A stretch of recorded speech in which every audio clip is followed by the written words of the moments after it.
Hi everyone, welcome to Drive and Fail 63. I'm suspecting the car entering this road is a learner driver, although they haven't got L plates.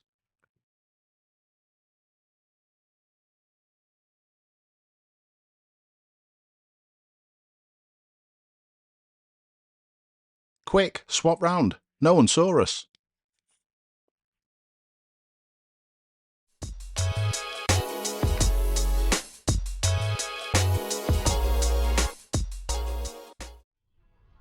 This clip is again proof why you need to have little look both directions even when your light's on green. You never know who's going to be coming through.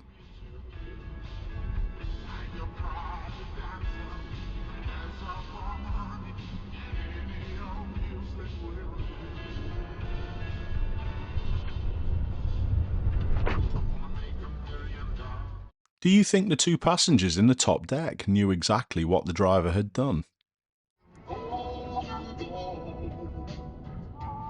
Exit the roundabout onto the slip road. Unless you've just been crashed into, whereas you're going to be parking in and getting wet. Two lanes are going ahead towards the ring road. Watch this blue vehicle to my viewer's right. There's still many of my viewers who put themselves in these situations even though I've explained this many a time.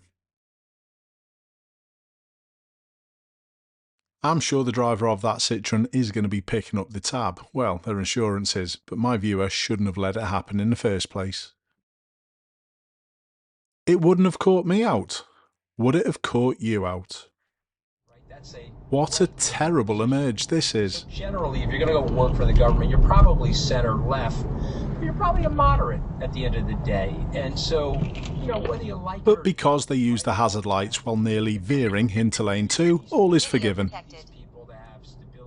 My viewer drove over the roundabout in this clip. The other two vehicles in front didn't.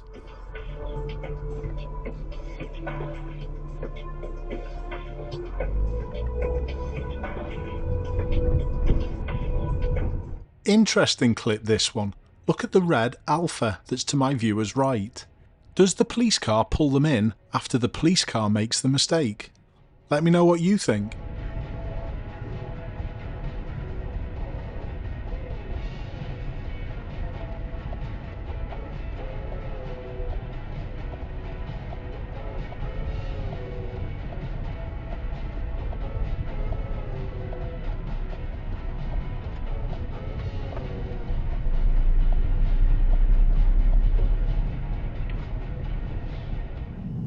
When people go in for the driving test, it's really important to have something to eat and definitely to drink to keep them hydrated. Your body is really similar to your car. If you don't give it the correct fuels, it's not going to work properly. Holy have reached out and they've sent me their starter set deluxe. Inside I found 3 boxes containing a variety of flavour water sachets.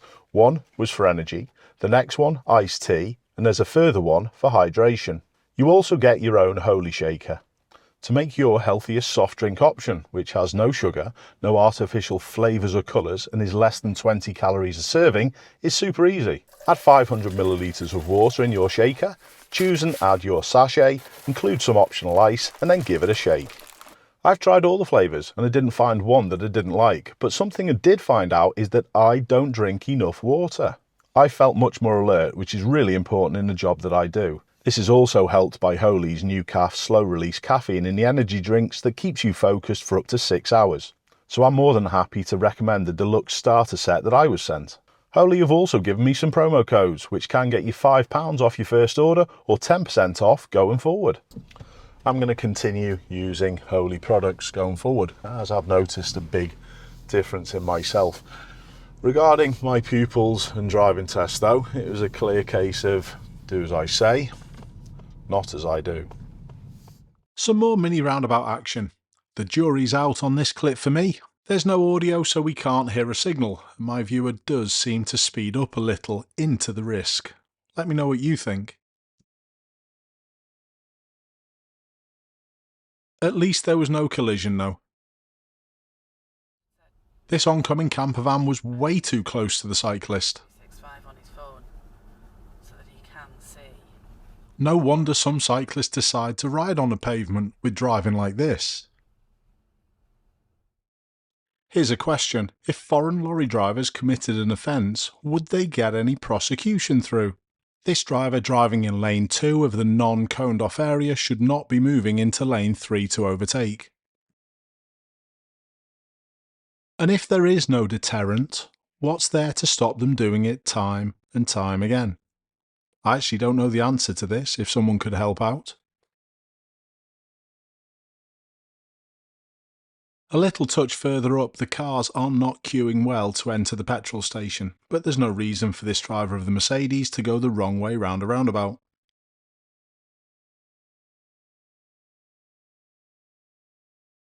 My viewer has enough ability to fit through this small space. I think the car does move up a little touch, but no problems, round we go, all legal. Now, little touch further up, have a guess who we can see waiting at the lights.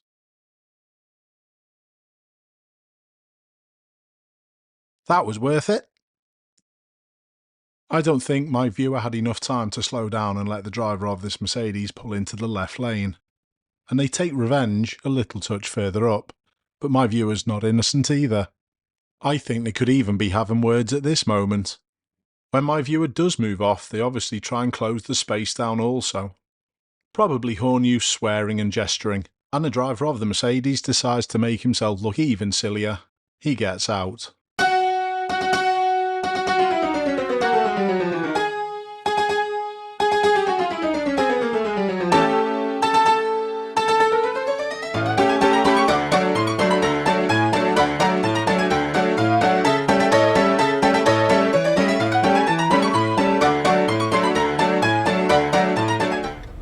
This clip's even better for what's written on the side of the van. Irony at its best.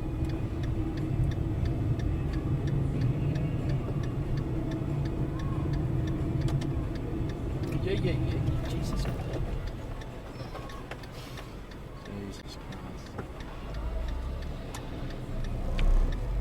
The video quality isn't brilliant, but this is near where I live. Watch the vehicle in front and a pedestrian on the right.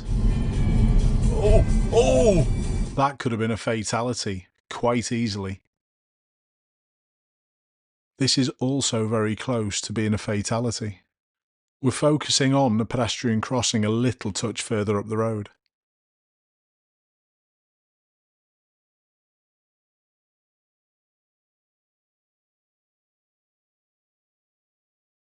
No wonder the adult who's with the child is absolutely fuming.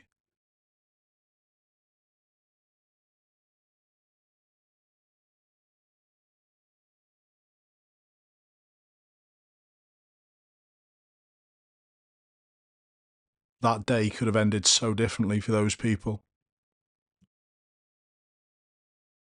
Not the best from both road users in this clip.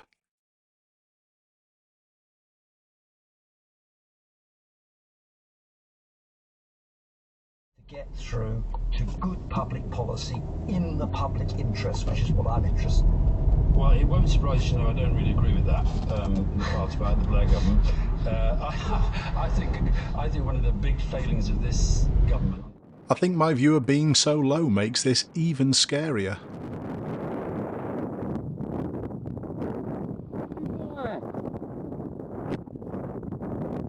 Thanks for your support. For buying VFO dashcams using the links in the description. Use the code Ashley to save yourself a further 5%. If you had to choose 3 words to express your relationship, Whoa! I pooped my pants. To wrap up this episode, we're going to watch 2 road users battle over road space that neither of them own. It's quite pathetic, really. The first one is the lorry driver to my viewer's right, and the second one is the van driver that's following the lorry driver.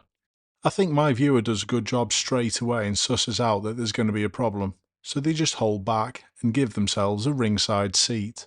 Behaviour similar to this is quite common on our roads, but this is quite an extreme example.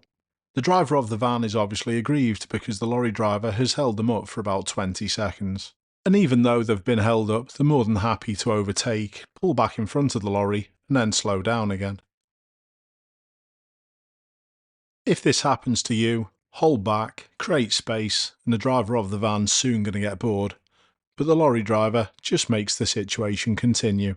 And both of these idiots continue to jostle for position pointlessly and dangerously.